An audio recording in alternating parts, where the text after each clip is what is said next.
আতঙ্ক এক্সপ্রেসের সকল যাত্রীদের জানাই স্বাগত। আমাদের এই ট্রেন যাবে ভূতের দেশে। নমস্কার শ্রোতা বন্ধুরা, আমি শ্রীকান্ত। শুনছেন আমাদের চ্যানেলের ৩১ নম্বর এপিসোড। আজকের এপিসোডে যে দুটো ঘটনা আপনাদের শোনাবো, ঘটনাগুলো দুটো আলাদা আলাদা লোকের নয়। ঘটনাগুলো আমাকে একজনই পাঠিয়েছে এবং তার ঘটনাগুলি আজকে আমাদের এই এপিসোডে শোনানো হবে। যিনি ঘটনা পাঠিয়েছেন তিনি আমার পরিচিত এবং ভালো একজন বন্ধু। তিনি থাকেন বাংলাদেশে এবং তিনি লিখেছেন, শ্রীকান্ত, তোমাকে আজকে যে ঘটনাগুলো পাঠাচ্ছি, ঘটনাগুলো আমি হয়তো লিখে পাঠাতাম না যদি না আমার একজন বন্ধু ইনসিস্ট না করত। কারণ আমি আমার এই ঘটনাগুলো ভেবে রেখেছিলাম যে কাউকে জানাবো না, কিন্তু যেহেতু তুমি একটা চেষ্টা করছো তোমার চ্যানেলটির মাধ্যমে সবার জীবনের যে কোনো ধরনের অলৌকিক ঘটনা মানুষের সামনে তুলে ধরার এবং তার অজানা কিছু প্রশ্নের উত্তর পাওয়া, তো তার জন্যই আমি আমার জীবনেরও কিছু অলৌকিক বা বলতে পারা যায় ভৌতিক ঘটনাগুলো তোমার সামনে তুলে ধরার চেষ্টা করব।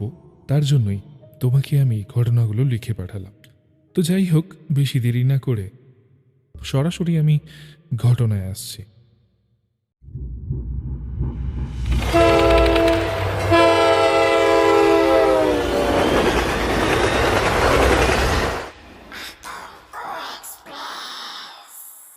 তো প্রথম ঘটনাটি কিছুটা এরকম। আসলে এটা ভূত দেখা সংক্রান্ত ঠিক ঘটনা নয়, অনুভূতি সংক্রান্ত ঘটনা, যেটা আমার এবং আমার মায়ের সাথে হয়েছে।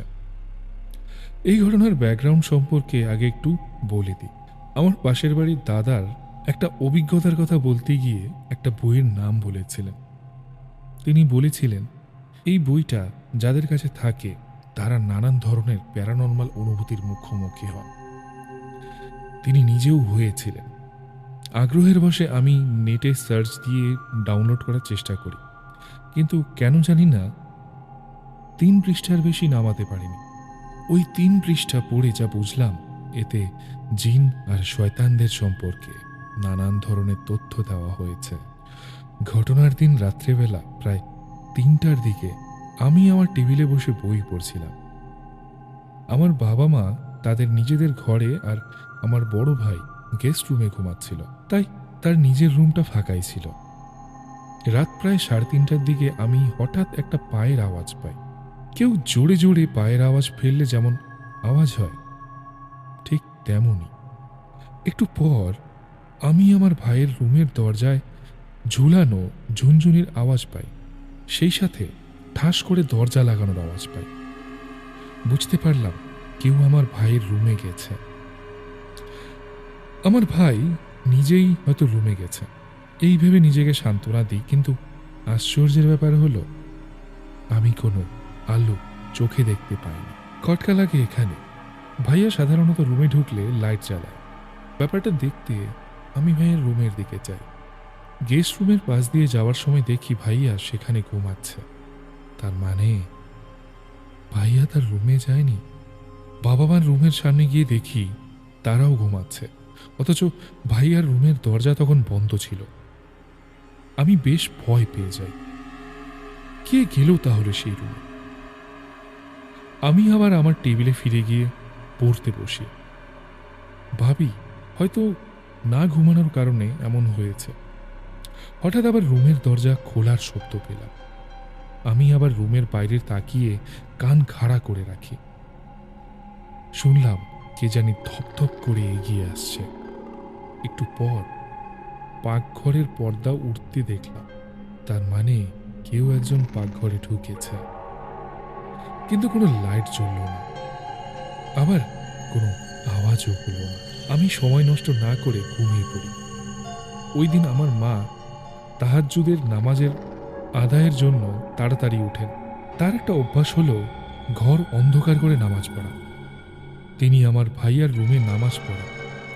নামাজ পড়তে দাঁড়িয়ে আমু যখন নাকি সেজদা দিতে যায়, তখন তিনি নাকি মাথার সামনে পায়ের স্পর্শ পান, কিন্তু মা সাজদা শেষ করে ওঠেন। আবার সাজদা দিতে গিয়ে একই রকম পায়ের স্পর্শ পান, যেন তার মাথার সামনে কেউ বসে আছে। তিনি জানতেন তাহাজ্জুদের নামাজ যারা পড়েন তারা এমন অবস্থায় পড়েন, তাদেরকে নাকি ভয় দেখানো হয়। মুনাজাতের সময় হঠাৎ তার কানে বাইরের দরজায় টোকা দেওয়ার আওয়াজ আসে। তিনি মুনাজাত শেষ করে গিয়ে দরজা খুলে দেখেন কেউ নেই।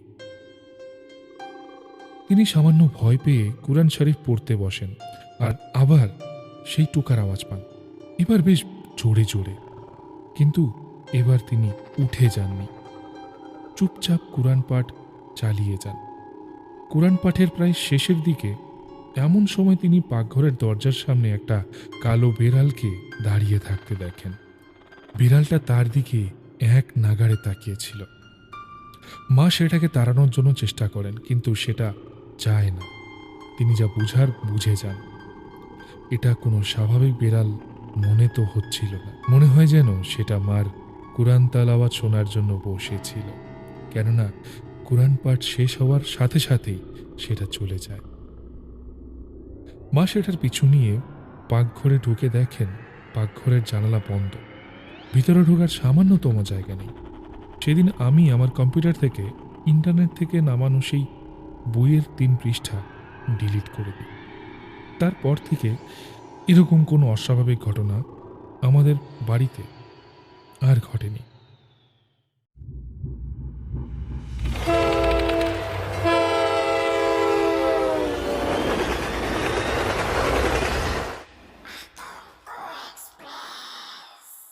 এরকম ঘটনা আমার শোনা প্রথম, এবং এই যে ঘটনা আজকে আমরা শুনলাম, ঘটনাটি আসলেই একটা অন্যরকম অভিজ্ঞতার সাক্ষী করে তোলে। খুব সাহসী তারা যারা এরকম অভিজ্ঞতার মুখে দাঁড়িয়েও নিজেকে শক্ত করে ধরে রাখে।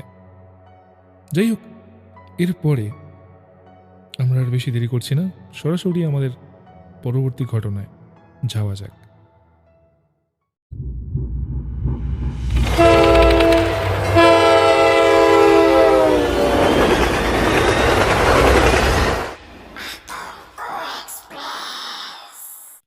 পরবর্তী ঘটনাটি মতিঝিলে ঘটেছিল। এখন যে ঘটনাটি বলবো সেটা আমার এক বন্ধুর বাসায় ঘটা।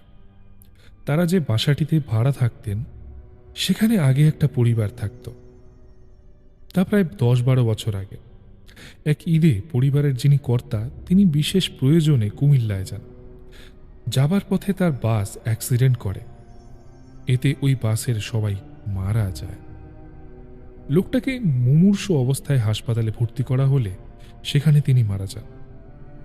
তার শরীরের প্রায় সবগুলো হাড় গুড় ভেঙে গিয়েছিল, মাথা পুরো থেতলে গিয়েছিল, কোমরের নিচুর অংশটুকু ছিল না বললেই চলে। তিনি যেই বাসাটিতে থাকতেন সেখানে তার লাশ নিয়ে যাওয়া হয়, কিন্তু তার দেহটি সেই বাসা ছেড়ে চলে গেলেও মনে হয় না তার আত্মা সেই বাসা ছেড়ে গিয়েছিল। এই বাসাটিতে কোনো ভাড়াটিয়াই ২-৩ মাসের বেশি থাকতেই পারত না। বাড়ির মালিকও বাসা ভাড়া দেবার সময় কিছু বলেন না। আমার বন্ধুর পরিবার যখন ভাড়া নিতে যায় তখন বাড়িওয়ালা শুধু এটুকুই বলেন যে এই বাসা ১ বছরের আগে কোনো অবস্থাতেই ছাড়া যাবে না। তারা তা মেনে নেয়, কিন্তু বাসায় ওঠার কয়েকদিনের মধ্যেই ঘটনা শুরু হয়। আমার বন্ধুটির রাত জেগে পড়ার অভ্যেস রয়েছে, ঠিক আমার মতো।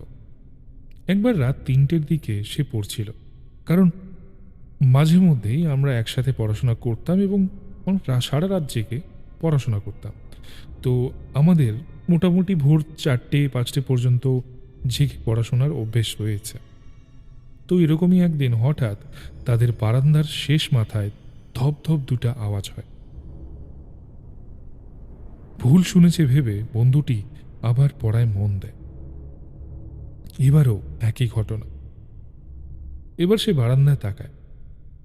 ঘুটঘুটে অন্ধকারের মধ্যে সে দেখতে পায় সাদা আলখাল্লার মতো পড়া কি যেন একটা মাটিতে লাফাচ্ছে। মাথার নিচের অংশটুকু অস্বাভাবিক, কিন্তু মাথা অস্বাভাবিক রকমের বড়। চোখের অংশটুকুতে যেন আগুন জ্বলছে। হঠাৎ সেই ছায়াটা তার রুমের দিকে সেভাবে লাফাতে লাফাতেই আসতে থাকে। আমার বন্ধু তো ভয়ে তার বউয়ের দিকে তাকিয়ে থাকে। এমন সময় সে টের পায় সেই ছায়াটা দরজা দিয়ে তার রুমে ঢুকে পড়েছে। তার সামনে একটা গ্লাস রাখা ছিল, সেই গ্লাসে ঠিক তার পেছনের সেই ছায়ার প্রতিবিম্ব দেখতে পায়। এক পর্যায়ে সেই ছায়াটা দক্ষিণ দিকের একটা জানালায় গিয়ে মিলিয়ে যায়। বাসায় সবাইকে জানালেও কেউ তা বিশ্বাস করে না। সেদিন রাত্রে গায়ে কাটা দেওয়া আরেকটি ঘটনা ঘটে। আমার ওই বন্ধুটি পড়ছিল, কেননা পরের দিন তার এইচএসসি পরীক্ষা ছিল।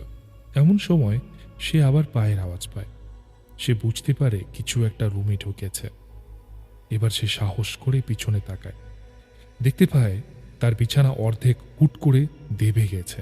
একটু পর মাথার বালিশও দেবে যায়, ঠিক যেন কেউ বিছানার উপর শুয়ে পড়েছে।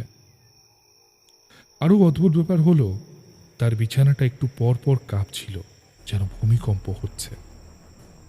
সে সাহস জোগাড় করে তার আলমারির উপর রাখা কোরআন শরীফটা বিছানার একটি কোণায় রেখে দেয়। হঠাৎ কি হলো সে বুঝতে পারল না। হুড়মুড় করে বিছানা থেকে কেউ যেন গায়ে কাটা দেওয়া, কানে তালা লাগানো আওয়াজ করে জানালা ভেদ করে পালিয়ে যায়। কয়েকদিন পর তার এক বন্ধু বাসায় বেড়াতে আসে। সে ওই বাসার ঘটনাগুলো সম্পর্কে জানত। রুমে ঢুকেই সেই ওই আত্মাটাকে উদ্দেশ্য করে একটা গালি দেয়। রাত ঠিক 10টার দিকে তারা বসে কম্পিউটারে গেম খেলছিল। কেউ কিছু বুঝে ওঠার আগে আশ্চর্যজনক ঘটনা ঘটে গেল। ধোপারা কাপড় ধোয়ার সময় যেভাবে কাপড়কে মাটিতে আছড় মারে, ঠিক সেভাবে কে জানি বন্ধুটিকে আলমারির সাথে বসা অবস্থাতে একটা আছাড় মারে। এতে চেয়ারটি ভেঙে যায়। উঠে দাঁড়ানো মাত্রই আবার তাকে মাটিতে আছাড় মারা হয়। আমার বন্ধুটি কোনো মতে সাহস জুগিয়ে সামনে রাখা কুরআন শরীফটা সেই বন্ধুর কোলের উপর রেখে দেয়, আর তারপরই বন্ধুটির শরীর আস্তে আস্তে নিস্তেজ হয়ে যায়। আরও কিছু ঘটনা আছে। এই যেমন রাতের বেলায় নামাজ পড়তে দাঁড়ালে কে যেন পেছন থেকে ধাক্কা দেয়। রাতে ঘুমানোর সময় কে যেন পা টেনে ধরে এবং টেনে মাটিতে ফেলে দেয়। ঘুমানোর সময় কানের সামনে এসে ফিস ফিস করে কথা বলে। শেষ যে খবর পেয়েছিলাম তা হলো ঘরটি বন্ধ না করা হয়েছে। বলে দেওয়া হয়েছে যে দক্ষিণ দিকের জানলা যাতে কখনো খোলা না হয়।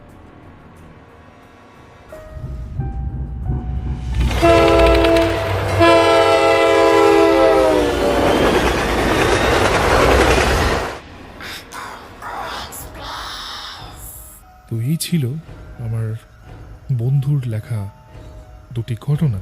শেষ ঘটনাটিও বেশ ভালো এবং ভয়ঙ্কর হয়েছিল।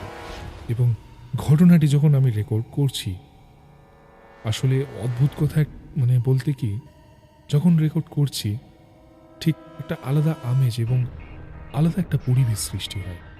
সেখানে যদি বাইরে কেউ মানে গাছ থেকে যদি একটা হালকা পাতার পড়ার আওয়াজও আসে, সেটা তো অনেক ভয় লেগে যায়।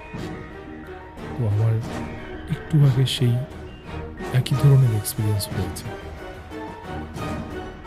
জানি না বাইরে পাতা পড়েছে বা কি পড়েছে, তবে আওয়াজটা একটু অন্যরকম লাগলো।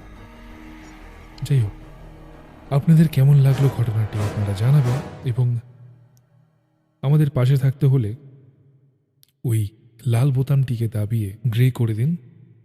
এবং আপনাদের জীবনে যদি কোনো রকম ঘটনা এরকম থেকে থাকে, প্লিজ লিখে পাঠান আমাদের অফিসিয়াল মেল আইডি atonkoexpress@gmail.com অথবা আমাদের অফিসিয়াল হোয়াটসঅ্যাপ নাম্বার, যেটা আমাদের ভিডিওর ডেসক্রিপশনে দেওয়া আছে।